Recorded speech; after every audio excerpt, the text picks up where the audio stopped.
Yo, when I spit bars in a rain, man, I go hard like Santan. Evening, folks. Welcome back to another live stream. It's been a turbulent week, and that's putting it mildly. We went from 6 last week, all smiling faces, to three dejected faces. So it just tells you what kind of week we're having. The week's not over. Can you imagine the nightmare behind that? Yaw, how you doing, man? I know you said that you're not going to speak this week, but we're going to get some words out of you because you being quiet on the pod is mythical, to say the least. Speak then. We said hello. I would like to say that I'm on the podcast mainly to fulfill my contractual obligations. I've been forced against my will by my touchline brothers. And for the next 45 minutes, I shall be speaking under duress. With that being said, Levy, Paratici, they all need to be deleted. Okay, good words. Owen, how you doing, man? What are you saying? Yeah, good. Good. Obviously, went to bed with a certain amount of news. Didn't feel too bad, and woke up this morning with some new news that kind of set in over the day, and I've accepted that. I've just woken up from a nap, and I think it's all kind of sunk in now, and yeah, I'm content. I'm still good. Okay. Let's see how that lasts as we get through this pod. Like I said, it's been a pretty dismal week in football for us Spurs fans. If you live under a rock and didn't realize, we got our asses handed to us by Chelsea on the weekend. A fixture that was billed as a game that we had to go there and leave with something. Word to Denzel, and we left with absolutely nothing. I don't really want to spend too much time talking about Chelsea because I think the main point of this week's pod, and probably next week's pod, is to talk in depth about the ins and outs in the transfer window. Of course, this week we're going to be talking about links and what looks like it could happen in theory on both ends. Next week we'll be talking about what actually happened. But to give a little bit of time on Chelsea, I wanted to just pick your brains about this as well. A lot of people are saying that Antonio Conte went negative. A lot of people are saying that he threw the game for Spurs, apparently. Do you echo those thoughts when you saw the lineup that was unveiled on Sunday before the game? The lineup is the lineup. We don't really have a great team. There's not really much we can do about the lineup. But for this game, or should I say the last 3 games against Chelsea, Antonio Conte, through some sources that I can't reveal, does listen to this podcast. So he should hear my words. The light is on. The light is solely on Antonio Conte. I need to understand. No, I'm putting this guy on mute. I need to put this guy on mute. I need to understand how 3 performances against Chelsea have all looked the same horrifically. I just need to understand. Does he hold blame for those 3 defeats, especially the one that we had last week? Boy, if it was certain other managers, they'll be holding heat right now. But Antonio Conte might be having a bit of love, so people don't want to, throw some fire on him. We know the players are crap. We've known the players have been crap for like 3 seasons. That's nothing new. Did he go there with a plan to sit? And I know people are going to be like, oh, but, it looked decent in the first. It looked horrible for 90 minutes. Yeah, don't fool yourself. Yeah, don't fool yourself and think at any point that game was good in any way, shape, or form. That game was horrible. The goal that they scored was inevitable, even though it was a great goal. The win that they got was inevitable. If we had walked out of that game playing the way we did with something, there would have been no celebration by me. That performance stunk. Stunk worse than a baby that just pooed in its nappy. It was foul. Okay, interesting. Before I give my take, Owen, what were your thoughts on how the game actually transpired then? And what are your sort of general thoughts to the comments that Conte could have done more? Because I look at the team, the 3 players that were fit but were omitted from the squad were presumably 3 players that the club had been trying to get rid of / have initiated moves to get rid of in the Celso's case. I then injuries as well. Son Heung-min, our most informed attacker this season, if you can call it form, ruled out with injury. Romero been out since November. And then a couple players from that dramatic win against Leicester were deemed not fit enough to start because they had niggling knocks. So, yeah, do any of those points sort of factor into your opinion of how the game transpired, or are you in the same camp where you feel like Conte could have done more and the team could have done more? Well, yeah, no. Glad you touched upon the missing players because essentially, even if Bergwijn was to have started, I'm sure that would have made a bit of a difference. I think he made a decent tweak to the team with the players he did have. But yeah, no, there's not much more. We're just a much worse team, a far worse team than what Chelsea have. That's the reality of it. With us not being able to do much about it, we'll get into that as of now, I'm sure. But yeah, my expected energy wasn't high on the game whatsoever, to be honest, and it just proved to be we huffed and puffed a little bit, showed a little bit more fight than we did in our other kind of fixtures against Chelsea. But yeah, ultimately they just have a bit more quality, and it was a bit of quality that ended up giving them the lead through Ziyech. Yeah, don't really have many complaints. Yeah, fair. To be honest, I'm call it biased, but I'm not putting any blame on Antonio Conte for that loss. I think the team he put out, he played the best shape from the group of players he had available to start.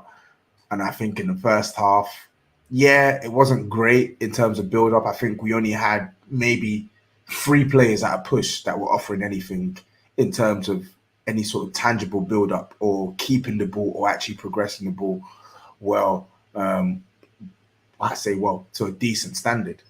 But yeah, I don't think we offered anything going forward. But the one thing we did offer going forward, the one time we had a goal that was dubiously disallowed. And bottom line, the better team won. Let's just be honest. And I don't mean the better team won because they played us off the park, because I don't think they did play us off the park, but they had a better side and they used their better side to win the game.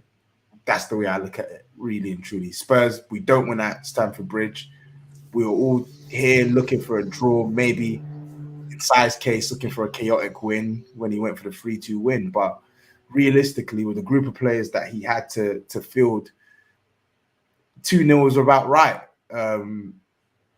That's the golfing quality right now, as painful as that is to say.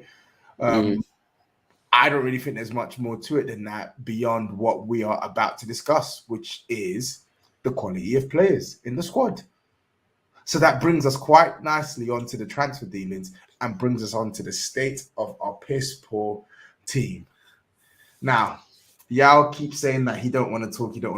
My brother, you go and talk. Because we have to talk about the nonsense that we've seen this week. Again, if you live under a rock and you didn't see or haven't seen what's happened this week, Spurs have basically left it in typical fashion up until the last week. And all of a sudden, a target they've identified, the whole window pops up in Luis Diaz.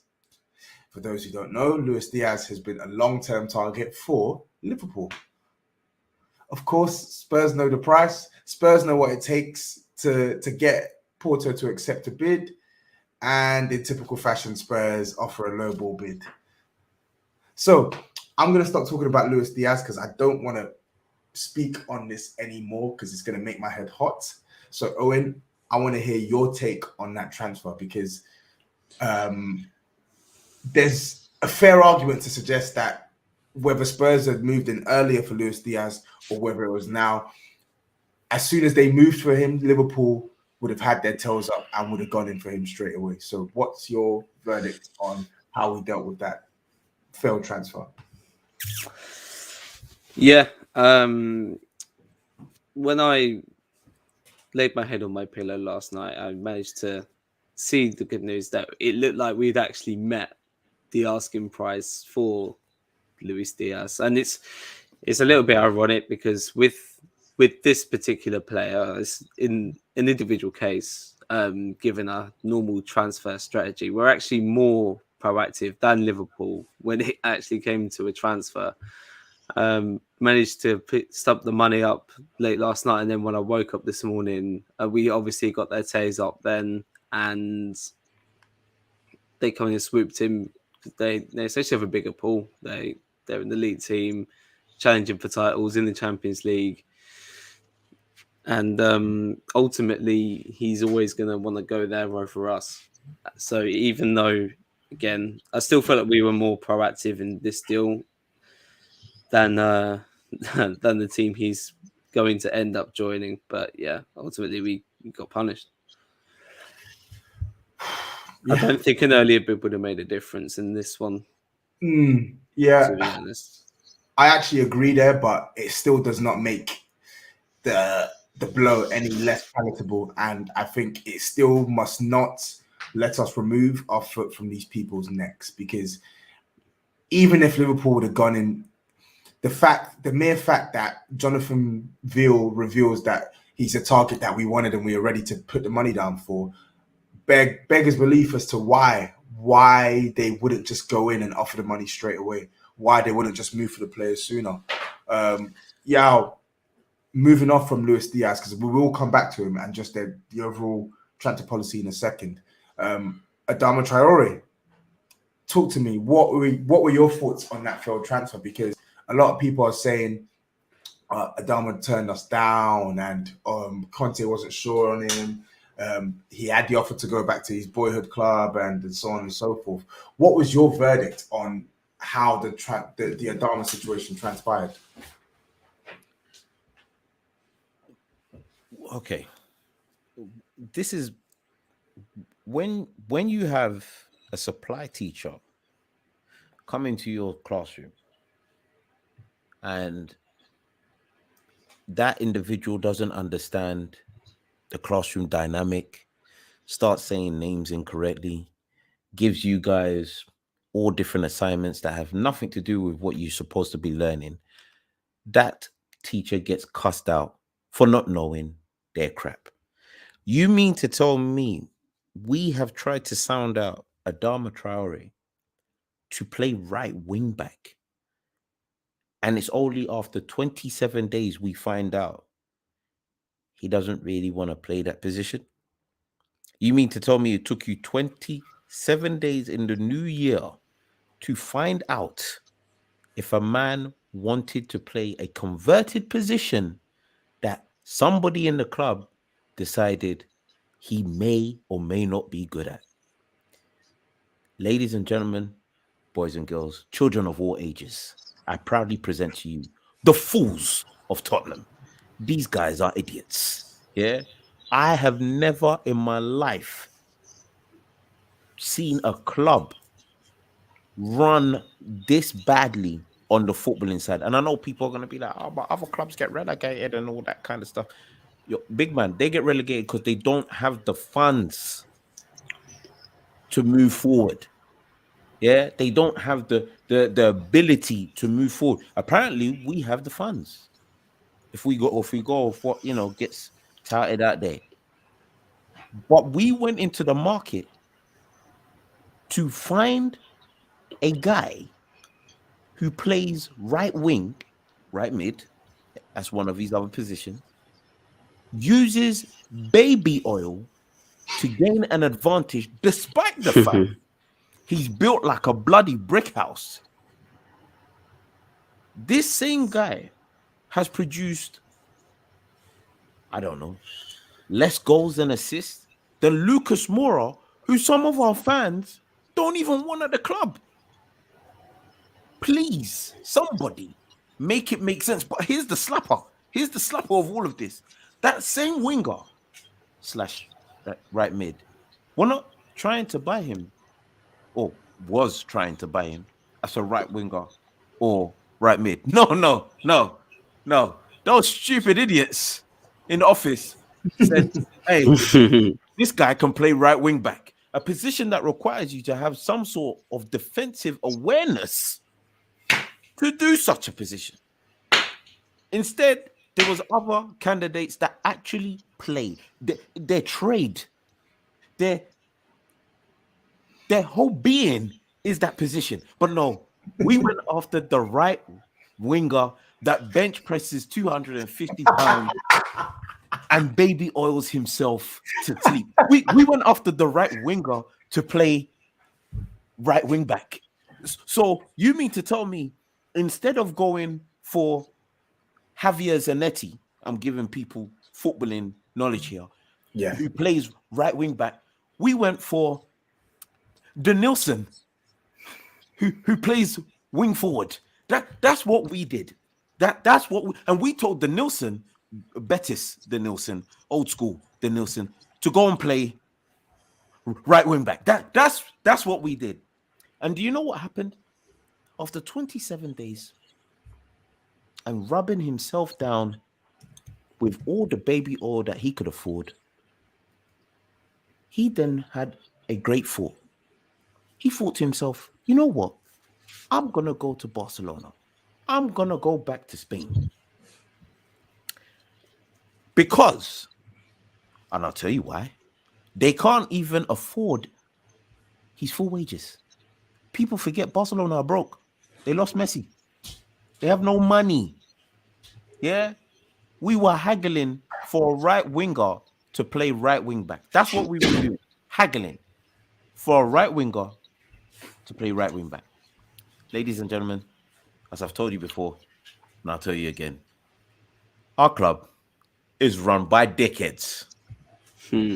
Facts. Tax. Interesting stat on Barcelona, though. If you think our recruitment is bad, and it has been bad, we've still got a few days left. So Barcelona, having signed Braithwaite already, signing Adama Traore today, they are and Asambalonga signing away from completing the famous Middlesbrough front three of 2016. I hope they get relegated. They could do. They can't. they can't. Lally would never allow it. And the crazy thing is, Barcelona are in the absolute pits of hell. They are in the pits of hell, and they will still see more silverware than we will in the next 3 to 4 years. I hope not. They will. I hope they finish outside the top 6 in La Liga. We can hope what we want. Madrid brothers. Yeah, I hope they get relegated. I hope they lose all their stars. I hope they go into liquidation.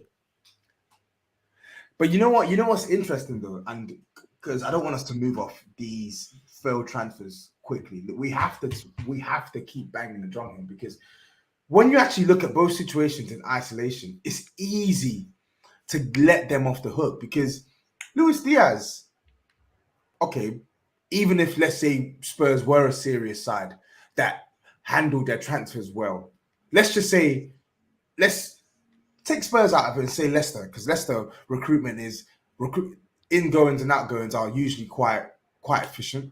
Let's say Leicester decided to slap the money down on Luis Diaz and he was interested, and then Liverpool come in. It's going to happen anyway because Liverpool are a bigger club than Leicester. Liverpool are a bigger club than Spurs. Liverpool are competing for more honours than Leicester and Spurs put together, which is why he wanted to go for a club that are in the Champions League, etc., etc. So in isolation, you'll say, oh, yeah, cool. Liverpool are in, so he was always going to choose Liverpool anyway. And then for Adama Traore, yeah, in isolation, you'll say, oh, it's his boyhood club. Oh, La Masia hype. Oh, Barcelona are a bigger club than Spurs, whatever. Cool. He didn't want to play right wing back. Conte wasn't sold on him. You can put every excuse in isolation as to why these moves failed. And they're plausible. Of course, they're plausible. But when you speak about these transfers in the grand scheme of a list of failures from this current hierarchy, it makes for painful reading. It's always Spurs. You mean to tell me, like Yaw said, that a target that you apparently wanted for so long, you only make a move for him 5 days before the window shuts? You mean to tell me a right wing back? He's not even a right wing back. He's a poor right winger. You mean to tell me a poor right winger is your solution at right wing back when you should have just slapped the money down on an actual right wing back who plays for Brighton that the club were reported with having interest in? They want Tariq Lamptey. We've seen the articles. We've seen it confirmed by Alistair Gold. We've seen it confirmed by Gary Jacob. They wanted the right wing back, but no, they go for a bum of a right winger who then goes to Barcelona and turns us down because he doesn't want to play right wing back, apparently.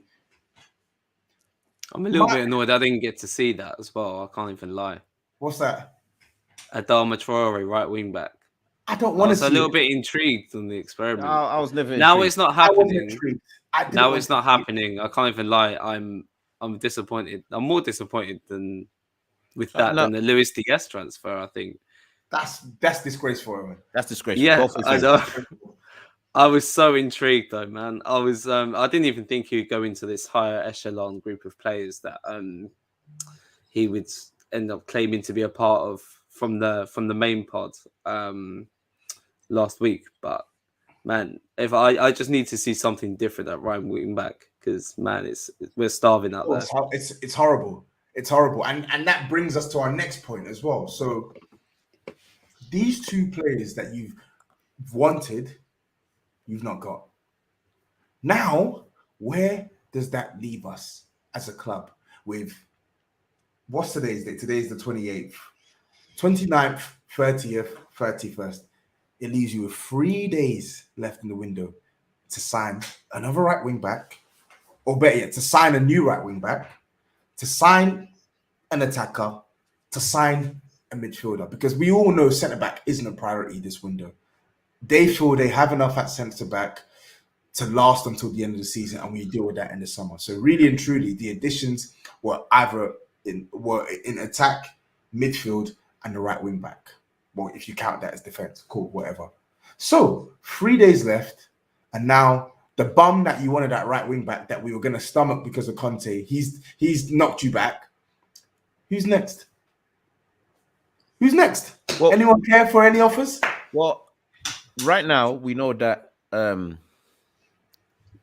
Emma's youth is been sent off for Brazil, so you know he ain't going to be playing in the next few internationals because I heard it was a straight red. I didn't even see it. It might have been 2 yellow, so he's going to miss the next one anyway.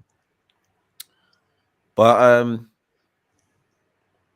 you know who my suggestion would be at right wing back? Daniel Levy. Yeah, put him on the pitch. Put him on the bloody pitch and let's see if this guy knows a thing about football, seeing as he can't get the job done anywhere else. Yeah, put him on the pitch and let him see if he can take us to the new heights. That bloody bastard. Go on, put him on the pitch. How about that? Our new signing should be Daniel. My goodness, why is he at my club? Freaking Levy. Put him on the pitch. Let him have some fun. Let him have some fun, the bloody chief. Yeah? Put him on the pitch. That's my suggestion. I'd love to see that egghead at right wing back, and that's very hypocritical coming from another bald person, but I would love to see it nonetheless. Just someone, so YG puts in the comments, Marla from Denmark, Danish wing back would be a good option, but nope, as you quite rightly pointed out, Inter have got Goosens. It's not going to happen. It's not going to happen. We keep getting bored of this rhetoric that, it's difficult to do business in January, etc., etc., etc. It's this, it's that, it's this, it's that. Liverpool have been long-term admirers of Diaz, and within a day of us reporting interest, not only have they agreed a fee, they're literally on their way to South America as we speak to get this guy to conduct a medical. They agreed a lower fee. Yeah, imagine that. Imagine that a business that's so complicated that we had to take 1 million years. Liverpool do it in a day and a half. I think that's been my gripe, that they sent the officials on their private jet to South America before the fee had even been agreed. That's how you properly try and get business done if you are that serious. Which we were. We have a private jet which is fresh from Barbados, which we could have used. Oh no, you're not allowed to use that unless you're John Lewis. Unfortunately, John Lewis doesn't leave Barbados. He must be crazy. He lives in the islands. Yeah. I wish we were more serious with that for sure. I mean, we've got Hitchin and Paratici doing the same job. They stink. Keep fraud. Fraud. I'm pressing the fraud button on Paratici. Fraud. I'm still calm on Paratici though. Yaw, are you backing me? Listen, let me tell you this right now. I thought Yaw was silent. No, I'm not silent no more. I've been hurt. Okay. I'm feeling down. I hurt, bro. I can't be silent no more. Listen, let me say this right now. The light is on, Conte, and I don't care what anyone says. It's on. Yeah. As for Fabio,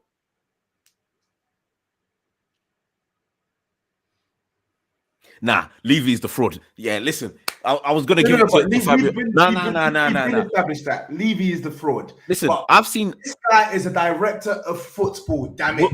Listen, we've all grown up long enough here to see when a man has been used as a fall guy. We've all seen certain men snitch on certain people and they go down. I know when a man is being used as a fall guy. It's blatant. Yeah, it's easy to blame Fabio. It's easy to blame that piece of nonsense. Don't get it twisted. Yeah. He hasn't done a great job since he's been here. That I'll give you that. Yeah. Is the fraud button on? You can put it on. I don't mind. But let me tell you this right now. That guy, Daniel non-Jackson Levy, that guy right there is committing crimes that he's yet to do time for. He has to go. And I know I heard some people, murmuring that they're going to protest outside, the freaking training ground on Monday. Listen, save yourself the drama. We all know that you're going to go there and freaking sing Kumbaya. Don't waste our time. Please, do not waste our time. If you're going there... There's nobody in the streets. There's nobody in the streets. I want buildings burnt if you're going there. I can't show my face because everybody knows I'll lose my head. My head will be gone. I've got a family to feed. There's no reason for me to do that. Okay. Well, you go to the protest then, yeah? I can't go. I'm gonna try. News. I'm going to try, but is that when the window ends? Monday, Yeah, right? Monday. Okay. I'm still calm on the situation with Paratici, but Owen, we will see. You say that you're not going to give him the forward stamp here, but no, he's done. Listen, he was a big part in Conte coming to the club, and he did help us identify and acquire Romero. The two positives, yeah. But in our summer business, we only had 2 players that were first team ready. One of them is a sack of dog shit right now. He may improve. Yes. He probably will improve because he's 22 years old. But Emerson is a sack of poo-poo right now. He can't even sign ahead of Matthew, as Dave would say. He can't even sign properly ahead of Matthew. Yeah, despite all his painfully average and his ability to defend better than Matthew, he can't even shine brighter than Matthew right now. And we have to rely on him. And then let's not forget he wanted to bring in Gattuso in the summer. It was only because of the fan outrage that got put to aside. He then brought in Nuno, fan outrage. He's still hiding.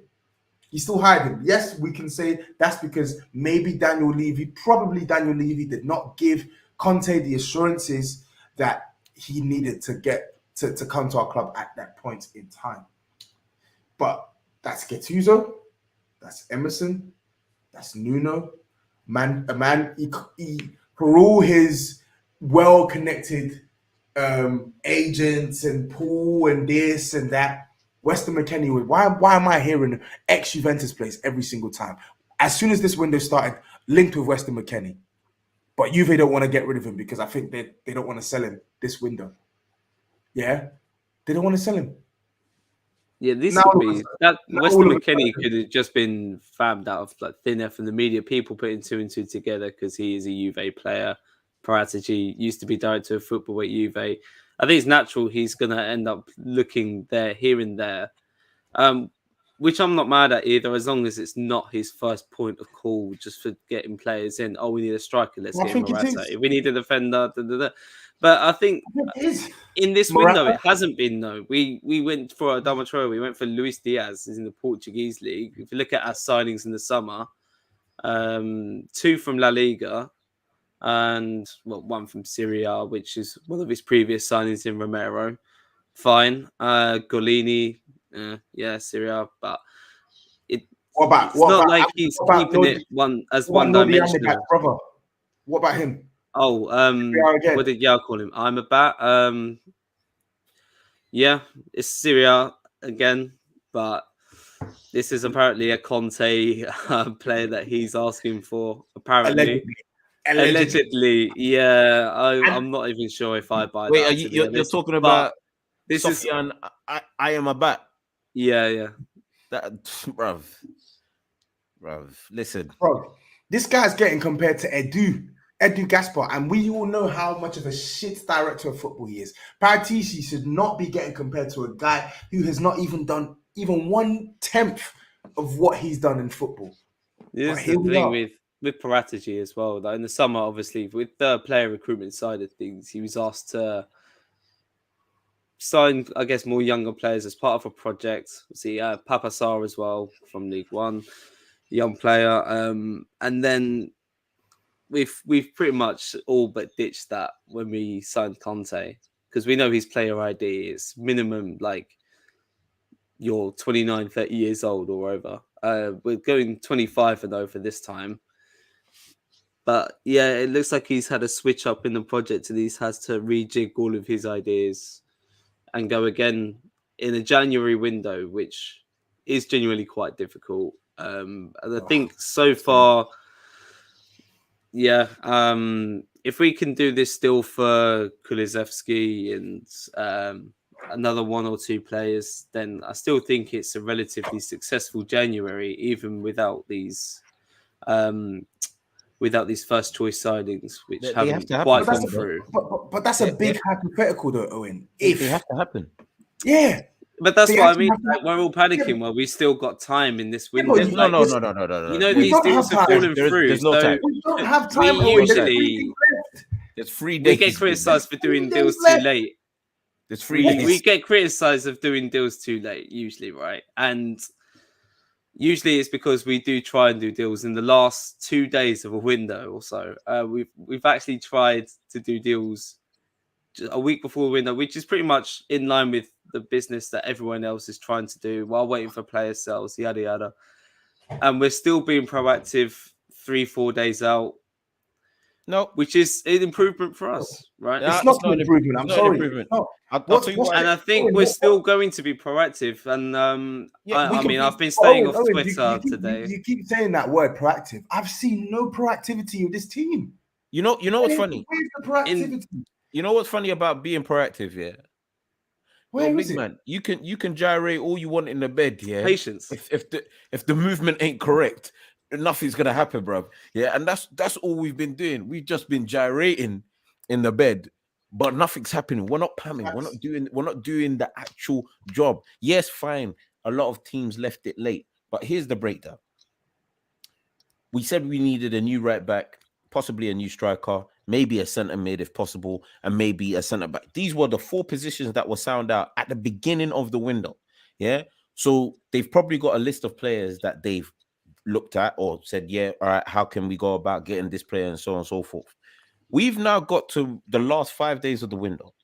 And for the majority of that week, yeah, we sounded out a right winger to try and play right wing back. Yeah. That fell through. Then all of a sudden, we took a look at Diaz, who obviously was a great shout, fantastic. But in us taking a look at him, boom. Next thing you know, Liverpool were like, nah, we're not having that.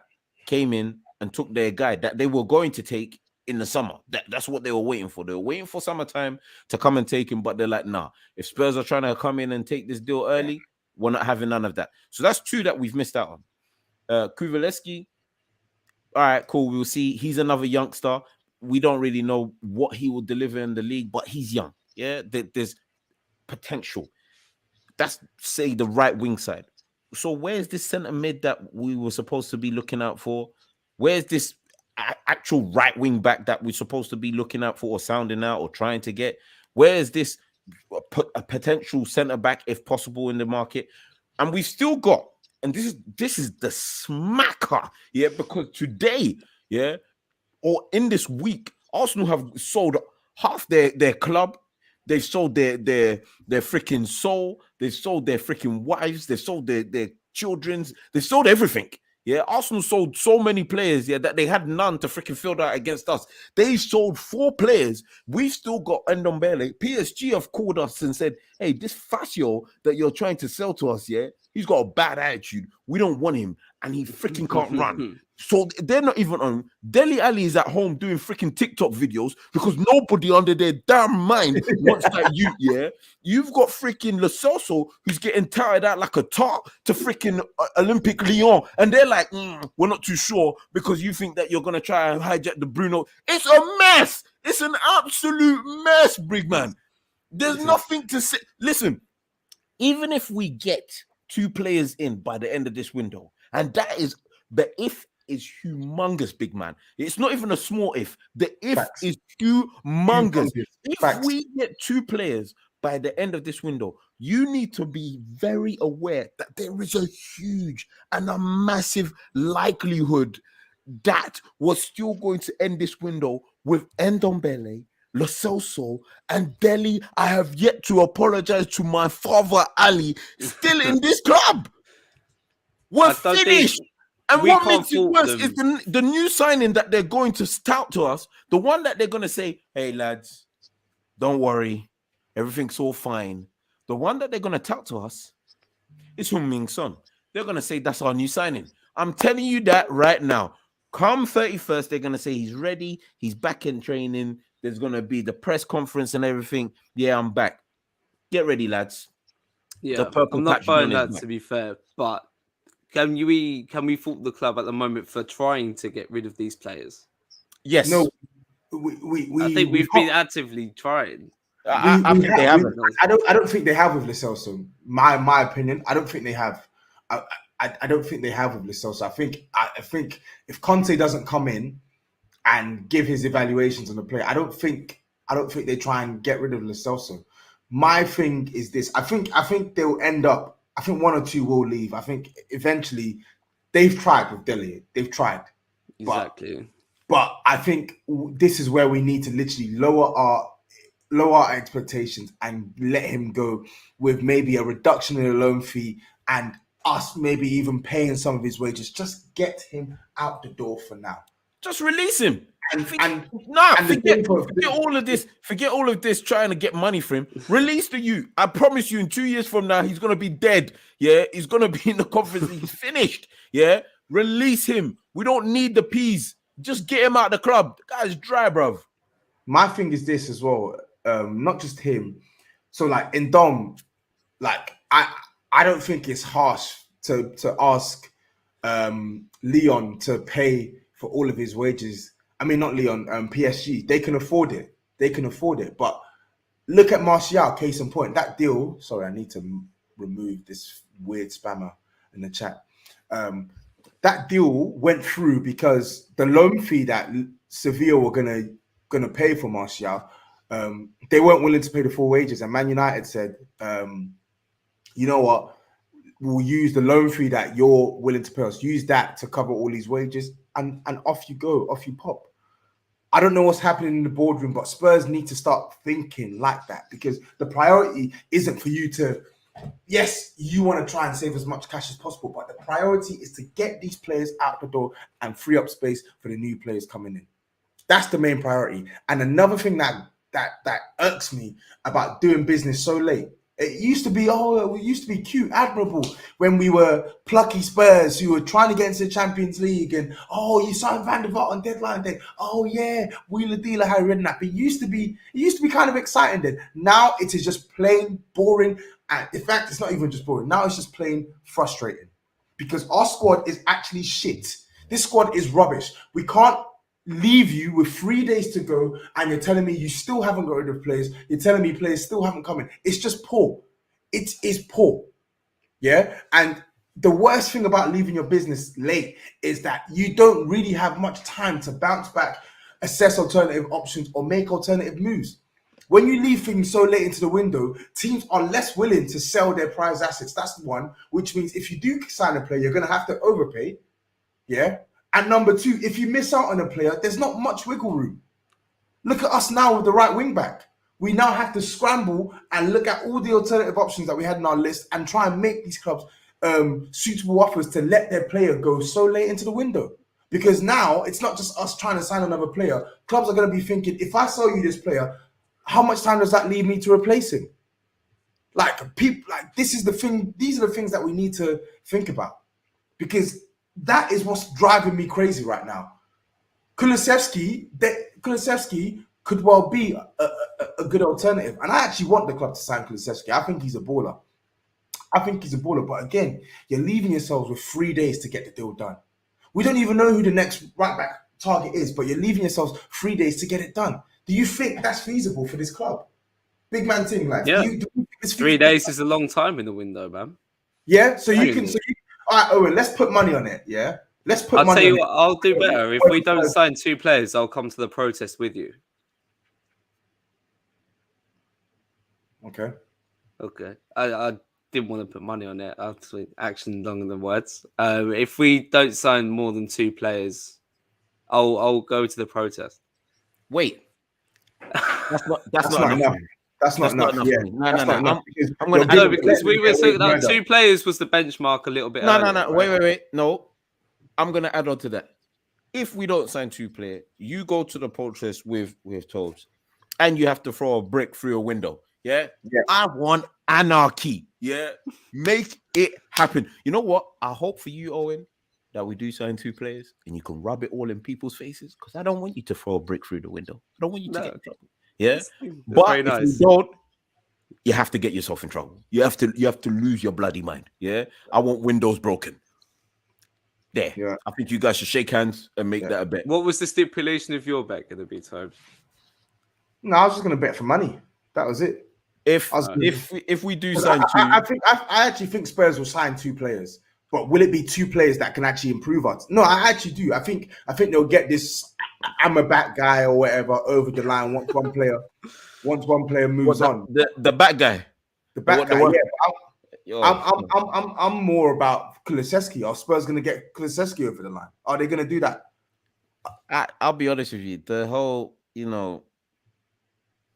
fam, if we get that Sofia and Amrabat, yeah, I might call it a day for the season. I'm not watching that crap. I'm not there to a man. He's not even the back that I thought he was. Yeah, it's cool, bruv. If we get him, you mean to tell me our midfield will be Hoisin Sauce, Amrabat, and Winks? Yeah, I'm cool, bruv. I don't need to watch no more football. I've watched enough football this season anyway. Most of the football stunk, so it's cool, bruv. If that's the guy we're gonna be getting, it's all right, bruv. I don't need any more. I think we need to talk about this one though, just to close it off. Kulusevski. Sorry, these spammers are insane. What the hell? You got some real love here, bruv. Bruv, it's crazy. It's absolutely mental. We need to get some mods for touchline anyway, so we'll do that. But let's talk on Kulusevski, because I actually think, despite Spurs' scattergun approach to transfers, the one thing which we were begging for is, okay, you've not got your first option. Please tell us you've got the foresight and the planning in place to have alternative options who can also be of a good standard to come into this team. And Kulusevski actually looks like a really good alternative for me. Yes, their main target was Diaz. Yes, it's Paratici going back into his old club, etc., etc. But when we actually break it down, we actually need a right winger. He's a right winger. We want a young player who's got big potential and the ability to go up a couple gears. He can do that, and he's left-footed as well.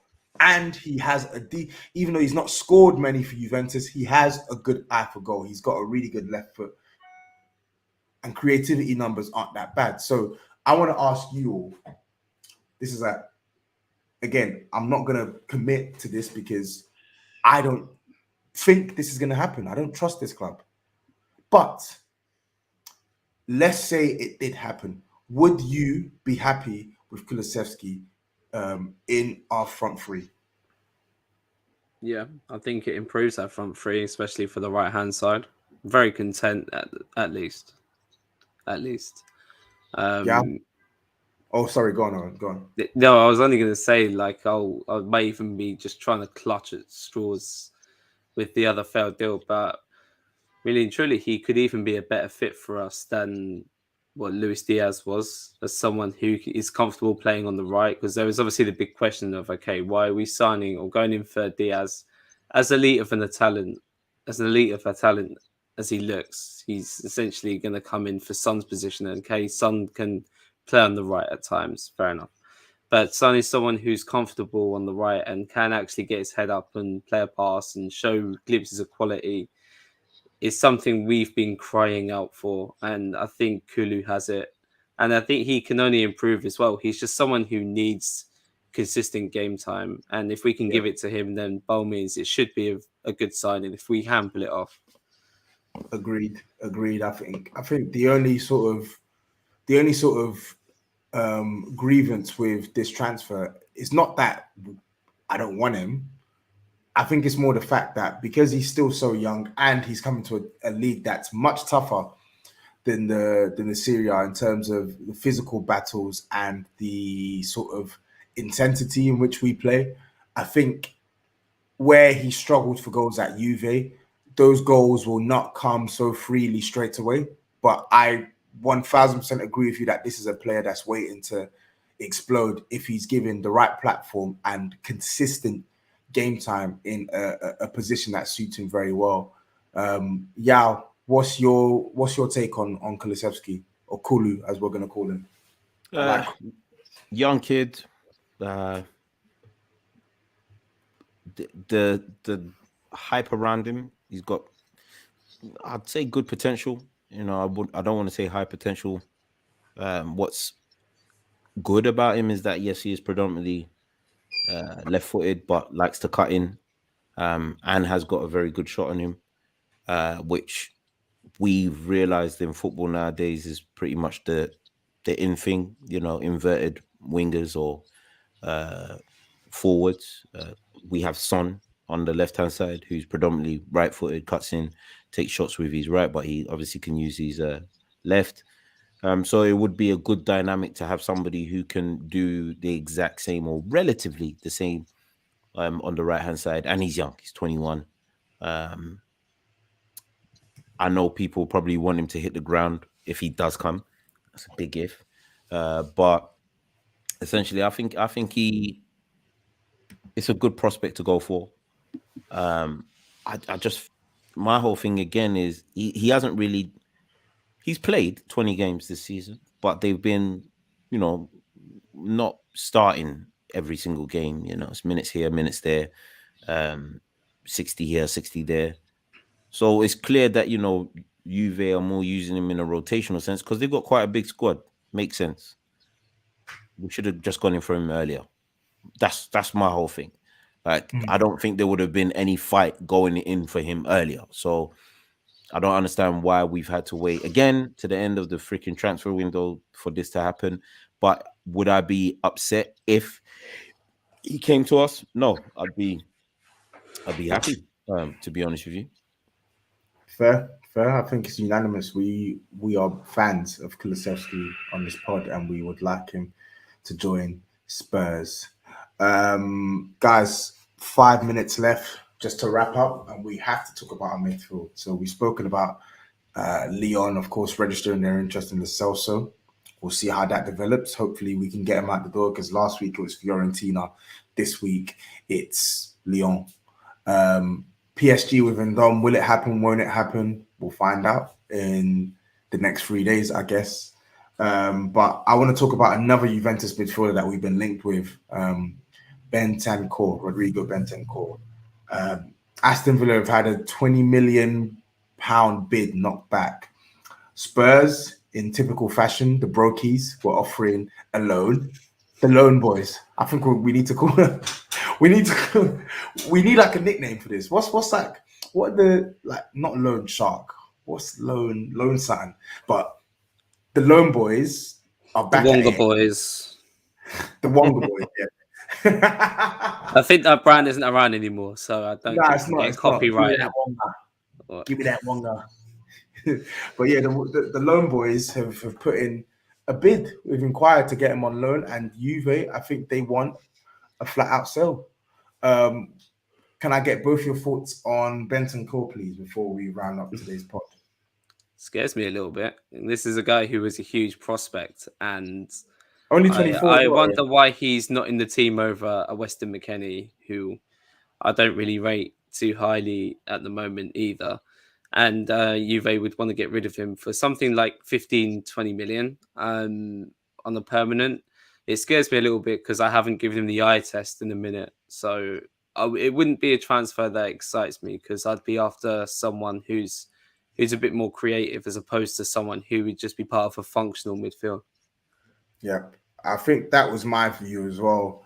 I like Bentancur, but we've got too many sort of like deep players who want to play deep. Like, of course, we can talk about the obvious technical quality he possesses, but like you said, Spurs, we are crying out for a midfielder that can actually take the game by the scruff of its neck and actually give us some immediate quality in the final third. I've just not really seen enough of Bentancur to hang my hat on this guy and say that he will be a bona fide hit at Spurs. Yaw, what's your view? From what I've seen of him, there's nothing really to run home with. But in my mind, he might as well be better than Højbjerg because that guy is shit. Yeah, and this is probably the first time you've heard me swear on this pod, but nah, he is seriously. Højbjerg stinks. Guy's awful. It just came to mind though that seeing us, we're all scrambling and trying to get little deals over the line. Take the money that we missed out on for Diaz, give it to Leeds, and tell them we want Rafinha. But guess what, Yaw? Guess what with that? One, Leeds will ask for more, and two, it's 3 days left in the window. Who are they going to get realistically to replace Rafinha? He's their top goal scorer. He's their top creator. And they still aren't out of the woods yet. We all know they won't get relegated, but the mere fact that they're closer to the bottom of the table than the top, there's no way they're going to let him go. Give them 50 mil. Give them 50 mil because they need to fix their stadium anyway. Stinks, yeah? So give them 50 mil and tell them that we'll give them 2 personalized seats from our stadium. How about that? Yeah, it should get the job over there done. That dry stadium. They'll never accept it. They'll never accept it, and rightly so. That was the first name that popped into my head. I said, if Spurs really have 60 million euros, go test Leeds resolve, but they're not going to accept that. No way. Listen, Not this. getting Bentacore, yeah. I know a lot of people ain't gonna be happy to hear this, yeah. But Højbjerg is absolutely awful. Yeah, seriously. I've not only seen this guy in the stadium, Yeah, I was gonna go for the rant. I've seen this guy on TV, and that guy he is god awful. Jesus Christ. I will happily take Bentacore if it means Højbjerg doesn't see a starting lineup for the rest of the season. Happily. Fair. Okay, I think that brings us to a close, guys. For those who are watching, thank you for tuning in. Thank you for listening to the pain. I'm sure some of you enjoyed listening to some of that pain, especially the Liverpool fans. F them Coppen, man. They've been talking a lot. They've been doing a lot, and I must say I've laughed a heck of a lot at what they're doing because I would be doing the same if I was in their shoes. But hey ho, the game's the game. If you're listening, make sure you are subscribed to all the socials. Touchline Fracker, one word on Twitter. Make sure you're following that page. Make sure you're following us as well, the New Spurs Order. Look out for the episode next week as well. We're hopefully due to have a special guest with us to actually debrief all of the expected transfer activity.